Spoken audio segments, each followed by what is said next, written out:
Prologue, October 31st, 2000. Push. Grace. Jessica's voice cut through everything. Steady, controlled, but with a tight undertone. Grace barely heard her. Pain came in waves, sharp, relentless, stealing the air from her lungs. She gripped the sheets, body trembling, muscles straining. I can't. Yes, you can, the witch said from beside her. Calm but firm. Her hands were sure, practiced. Again. Push. Grace cried out, the sound breaking from deep within her. She forced herself forward, her body giving everything it had left. Donovan. I'm here, he said immediately, his hand tightening around hers. I'm right here. But something in his voice was off. Another contraction tore through her. Now, Grace, push, Jessica urged. Grace bore down, the world narrowing to nothing but pain and pressure. Then, a cry. Small, fragile, and alive. Jessica's breath caught as she lifted the newborn, her voice soft but clear. It's a girl. For a moment, everything stilled. Grace's breath hitched as the baby was placed against her chest. Warm, real, and perfect. Donovan leaned closer, his hand brushing gently over the child before his gaze lifted to Grace. We already have her name. Grace let out a broken, breathless laugh, tears slipping down her face as she held her daughter closer. For one brief moment, nothing else existed. Then the scream came. Distant at first, then it grew closer. Donovan's head snapped toward the entrance. Evander was already moving, his expression shifting in an instant. They're here. The words changed everything. Evander moved to the entrance, pushing past the flap. Just enough to look out. Run, boys, run. Silence followed, immediate and heavy. Grace froze. No.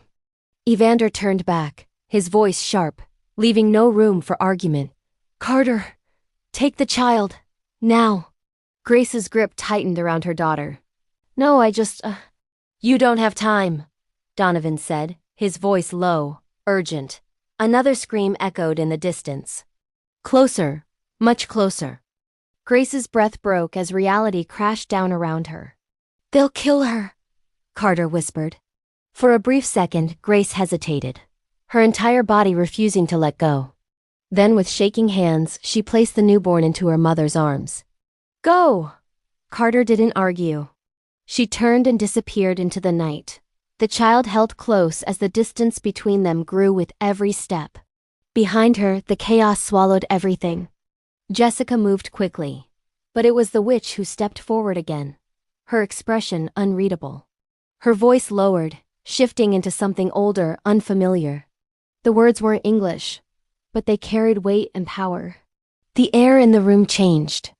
Something unseen settled into place. Where the child had been, there was now stillness. Grace stared down at the small, unmoving form in her arms. Her breath catching as the reality settled in. Her daughter was gone.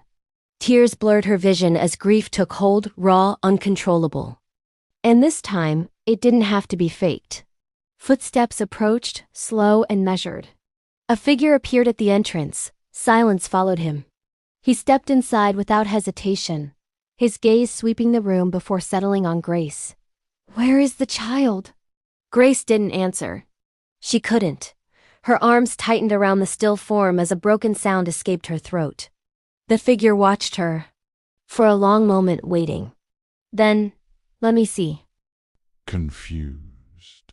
Yet that tends to happen when you only get a piece of the story. The rest of it, that's what pulls you in, and it doesn't let go. Twisted World Saga, available now on Barnes & Noble.